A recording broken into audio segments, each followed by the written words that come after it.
नमस्कार दोस्तों, सावन का महीना चल रहा है और रक्षाबंधन भी आने वाली है। तो क्यों ना सावन की फेमस मिठाई बनाई जाए, यानी कि घेवर। बहुत ही आसान तरीके से बहुत ही टेस्टी घेवर घर पर बनाकर तैयार करेंगे। आज हम बहुत ही सिंपल तरीके से घर के बर्तनों के नाप से ही आज मैं आपको घेवर बनाना बताऊंगी, ताकि आपने कभी भी अगर घेवर नहीं बनाया हो तो एक बार में ही आप घेवर बनाकर खा सकते हैं। बहुत ही टेस्टी और एकदम मार्केट जैसा हमारा घेवर बनकर तैयार होगा। तो चलिए रेसिपी शुरू करते हैं। रेसिपी अगर आपको पसंद आए तो प्लीज़ वीडियो को लाइक करके चैनल को सब्सक्राइब करना मत भूलिएगा। घेवर बनाने के लिए सबसे पहले आप एक बड़ा सा बर्तन ले लीजिएगा और उसमें डालना है हमें जो खाने वाली चम्मच है उसके नाप से 4 चम्मच भर के देसी घी। घी डालते टाइम आपको ध्यान रखना है कि घी आपको मेल्ट ही लेना है। जमे हुए घी का इस्तेमाल बिल्कुल नहीं करना है, नहीं तो घेवर बिल्कुल अच्छे से बन नहीं पाएगा। अब इसमें 3 से 4 हम आइस क्यूब डाल देंगे और इसको एक ही साइड में हमें अच्छे से घुमाना है। 2 मिनट हमें इसी तरह लगातार घुमाते रहेंगे तो देखिएगा आप घी का जो है ना मक्खन बनकर तैयार हो जाएगा। और देखिए थोड़ी सी देर हमने घुमाया है इसको और इसका मक्खन बनना शुरू हो गया है, यानी कि घी बिल्कुल अच्छे से इकट्ठा हो गया है। अब हमें क्या करना है, जो ये बर्फ़ की आइस क्यूब है इनको निकाल कर अलग कर देना है। और देखिए इसमें थोड़ा सा पानी जो रह गया है उसको भी हम निकाल देंगे। मक्खन में बिल्कुल भी पानी नहीं रहना चाहिए, सारा पानी हमने निकाल देना है।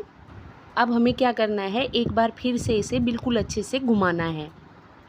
तब तक हम इन्हें लगातार घुमाएंगे तब तक कि ये मक्खन बिल्कुल अच्छे से क्रीमी ना हो जाए। एकदम क्रीम जैसा चिकना बनाकर हमें इसे तैयार कर लेना है। वैसे आप इसे मिक्सी में भी बना सकते हैं, लेकिन हाथ से बनाने में थोड़ा आसान होता है, इसलिए मैं इसे हाथ से ही बनाकर तैयार करूँगी। तो देखिए लगातार घुमाते हुए जो मक्खन है ना बिल्कुल एकदम क्रीमी हो गया है, बिल्कुल अच्छे से चिकना हो गया है। अब हम इसे इकट्ठा कर लेंगे और इकट्ठा करने के बाद मैं आपको दिखाती हूँ। देखिए ये एकदम बहुत ही चिकना होकर तैयार हुआ है, एकदम बिल्कुल ऐसे हो गया है जैसे कि क्रीम होती है। बस आपको इसी तरह से इसको एकदम क्रीमी कर देना है, घी का बिल्कुल भी दाना नहीं रहना चाहिए। अब यहाँ मैंने लिया है 1 कटोरी के नाप से मैदा। मैंने यहाँ कटोरी का नाप लिया है क्योंकि हर घर में कप नहीं मिलते हैं, तो कटोरी तो हर घर में मिलती है, तो कटोरी के नाप से ही हम इसमें मैदा डालेंगे। थोड़ा थोड़ा करके हमें इसमें मैदा डालना है और घी के साथ बिल्कुल अच्छे से मिक्स कर देना है। बर्तन की साइडों में जो घी लगा है उसके ऊपर भी मैदा डाल के मैदे के अंदर बिल्कुल अच्छे से उस घी को भी मिक्स कर देना है। अब सारा मैदा हमें इसमें डाल देना है, जो बाकी का बचा हुआ मैदा है। अब हमने जिस कटोरी के नाप से मैदा लिया है उस कटोरी के नाप से ही हमने दूध लिया है। हमने इसमें आधा कटोरी दूध लिया है और आपको ध्यान रखना है दूध बिल्कुल ठंडा लेना है और थोड़ा थोड़ा दूध इसमें डालते हुए हमें अच्छे से मिक्स कर लेना है। ठंडे दूध और पानी का इस्तेमाल घेवर में इसलिए किया जाता है ताकि घेवर जो है बिल्कुल अच्छे से जालीदार बनकर तैयार हो। तो देखिए आधा कटोरी जो हमने दूध लिया था वो भी हमने इसमें सारा डाल दिया है और इसको बिल्कुल अच्छे से हमें मिक्स कर देना है। जो मैदा है उसकी बिल्कुल भी एक भी गांठ नहीं रहनी चाहिए, नहीं तो घेवर में जो गांठ आएगी तो वो बिल्कुल अच्छे से बन नहीं पाएगा।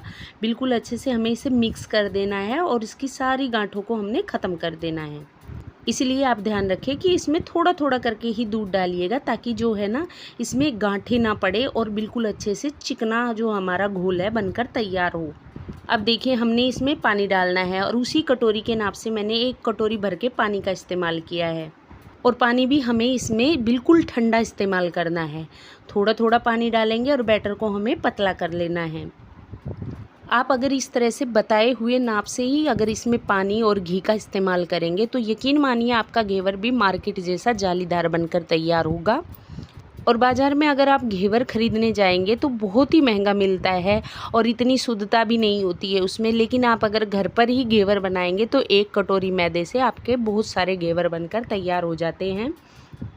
1 कटोरी पूरा पानी मैंने इस्तेमाल कर लिया है और उसी कटोरी के नाप से आधा कटोरी भर के मैंने और पानी लिया है, यानी कि हमने इसमें 1.5 कटोरी पानी का इस्तेमाल किया है और आधा कटोरी दूध का इस्तेमाल हुआ है इसमें, यानी कि दोनों चीज़ों को मिलाकर हमने इसमें कुल 2 कटोरी पानी और दूध का इस्तेमाल किया है। और देखिए एकदम पतला बैटर हमारा बनकर तैयार हो गया है। मैं हाथ से दिखाती हूँ आपको, एकदम बिल्कुल पतला हमने बैटर बनाकर तैयार कर लिया है। देखिए एकदम लिक्विड जैसा बैटर है और जो उंगलियां हैं ना, उंगलियों पर बिल्कुल भी मैदा नहीं लग रहा है, बिल्कुल हल्की सी परत मैदे की लगी हुई है। बस इतना ही पतला हमें इसका बैटर बनाकर तैयार कर लेना है। क्योंकि वैसे तो हमने इसे बिल्कुल अच्छे से घोला है, इसमें बिल्कुल भी गांठ नहीं है, लेकिन छोटे छोटे जो दाने होते हैं मैदे के वो रह जाते हैं, तो उसके लिए हमें इसे छान लेना है। छान लेने से क्या होगा, बिल्कुल अच्छे से हमारा जो बैटर है पतला हो जाएगा और इसमें जो छोटे मोटे दाने भी होंगे वो भी निकल जाएंगे। देखिए वैसे तो हमने कितने अच्छे से घोला था इसको, फिर भी इसमें थोड़ा सा मैदा रह गया है, छानने से वो भी अलग हो गया है। तो ध्यान रखें, घोल बनाने के बाद एक बार आप ज़रूर से छानें इसको। अब हमें क्या करना है, वही बर्तन मैंने अच्छे से साफ़ करके ले लिया है। अब इसमें हम डाल देंगे बर्फ़ का पानी। बर्फ़ का पानी डालने से क्या होगा ना, ये जो हमारा बैटर है वो एकदम ठंडा रहेगा। एक बड़े से बर्तन में ढेर सारी बर्फ़ डाल देंगे और उसके बीच में हमें इसे रख देना है, क्योंकि जितना ठंडा हमारा ये बैटर रहेगा उतना ही अच्छा हमारा जालीदार घेवर बनकर तैयार होगा। तो देखिए मैंने यहाँ पर एक भिगोना लिया है और उसमें तेल को बिल्कुल अच्छे से गर्म कर लिया है। अब हमें इस गर्म तेल में इस तरह से थोड़ा थोड़ा करके कड़छी की सहायता से बैटर डालना है। एक बार थोड़ा सा बैटर डालेंगे और जब ये झाग बनते हैं ना जो डालने से बैटर, जब ये शांत हो जाएंगे तो फिर से हमें इसी तरह से थोड़ा सा बैटर और डाल देना है। मैंने बैटर को डालने के लिए कड़छी का इस्तेमाल किया है, आप चाहे तो इसे बोतल में भर के भी डाल सकते हैं। इस बैटर को डालते टाइम आपको एक और ध्यान रखना है कि आपको बैटर को थोड़ा ऊपर से डालना है, ज़्यादा नज़दीक से नहीं डालना है, थोड़ा ऊंचाई से डालना है। देखिए मैं आपको दिखा नहीं पा रही हूँ, लेकिन मैं इसको ऊपर से ही डाल रही हूँ। और भिगोने में जब तेल भी डालें आप किसी भी बर्तन में थोड़ा सा कम ही डालिएगा, क्योंकि जब हम बैटर डालते हैं तो तेल बाहर की तरफ आता है। तो आपको ध्यान रखना है, आपको थोड़े तेल का इस्तेमाल करना है, ना तो ज़्यादा लेना है और ना बिल्कुल कम लेना है। बस मीडियम तेल रखना है बर्तन के अंदर, ताकि जब हम ये बैटर डालें तो वो तेल हमारे ऊपर ना गिरे। ऐसे ही थोड़ा थोड़ा करके इसके बीचों बीच हमें बैटर डाल देना है। मेरे पास छोटा बर्तन नहीं था, ये बड़ा भिगोना था, इसलिए मैंने इसका इस्तेमाल किया था, तो मेरे अच्छे से 2 घेवर बनकर तैयार हुए थे। अगर आप छोटे बर्तन का इस्तेमाल करेंगे या आपके पास छोटा भिगोना है उसका इस्तेमाल करेंगे तो इसमें से 3 से 4 घेवर बनकर तैयार हो जाते हैं। ऐसे ही धीरे धीरे करके हमें थोड़ा थोड़ा बैटर डालते जाना है और आप देख रहे होंगे कितनी अच्छी जो है हमारे घेवर में जाली बन रही है। और देखिए इसके बीचों बीच मैं बैटर डाल रही हूँ, इसमें जगह है अभी। अगर आपके जो घेवर है उसके बीच में जगह ना बचे तो आप इसे चाकू से थोड़ा सा साइड में कर लीजिएगा और इसके बीचों बीच ही आपको बैटर डालना है। तो देखिए बीच का जो होल है वो बिल्कुल थोड़ा सा रह गया है और घेवर भी हमारा थोड़ा सा मोटा हो गया है। अब बस मैंने बैटर को डालना बंद कर दिया है। अब इसे इसी तरह से थोड़ा सा हम पकने देते हैं। और जब भी आप इसमें बैटर ऊपर से डालते हैं तो आपको गैस का फ्लेम जो है एकदम हाई रखना है, क्योंकि जब तेल बिल्कुल अच्छे से गर्म रहेगा और ऊपर से हम इसमें ठंडा बैटर डालेंगे तो घेवर में बहुत ही अच्छी जाली पड़ेगी। तो देखिए थोड़ी देर पकाने के बाद में घेवर जो है बिल्कुल अच्छे से पक गया है, इसका कलर भी चेंज हो गया है। अब हमें चाकू से इसको इस तरह से साइड साइड से हटा देना है। पकने के बाद में चाकू को बिल्कुल हल्का सा ही लगाना पड़ता है हटाने के लिए, ज़्यादा मेहनत नहीं करनी पड़ती, बहुत ही आसानी से निकल जाता है। अब जो बीच में होल है उसमें हमें चाकू डालकर इस तरह से हम इसको निकाल लेंगे। तो देखिए मैं आपको इसको पिछली साइड से भी दिखाती हूँ और हमारा जो घेवर है एकदम जालीदार बनकर तैयार हुआ है।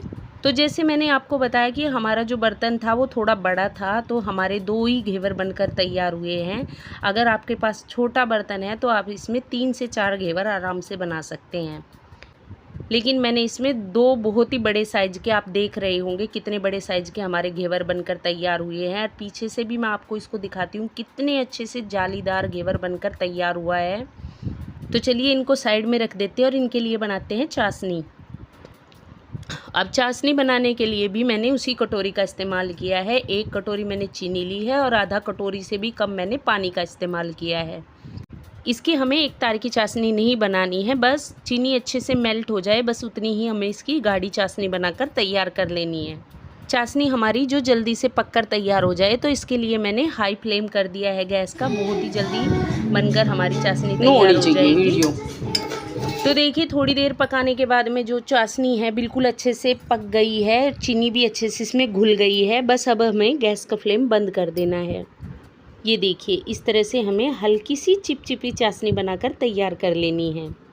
और मैं आपको बताना भूल गई कि घेवर को हमें इस तरह से किसी भी छलनी पर निकाल लेना है, ताकि इसमें जो तेल है वो भी निकल जाए, घेवर में ना रहे। अच्छे से बिल्कुल निकल जाता है छलनी पे रखने से घेवर का जो तेल है। मैंने आटा छानने वाली छलनी को इस तरह से उल्टा रखा था और उसके ऊपर ही घेवर निकाल दिया था। अब इसी पर रखकर हम इसके ऊपर चाशनी डाल देंगे, ताकि जो घेवर में एक्स्ट्रा चाशनी होगी वो भी नीचे बर्तन में निकल जाएगी। सारे घेवर के ऊपर हमें बिल्कुल अच्छे से चाशनी डाल देनी है, ताकि घेवर अच्छे से मीठा हो जाए।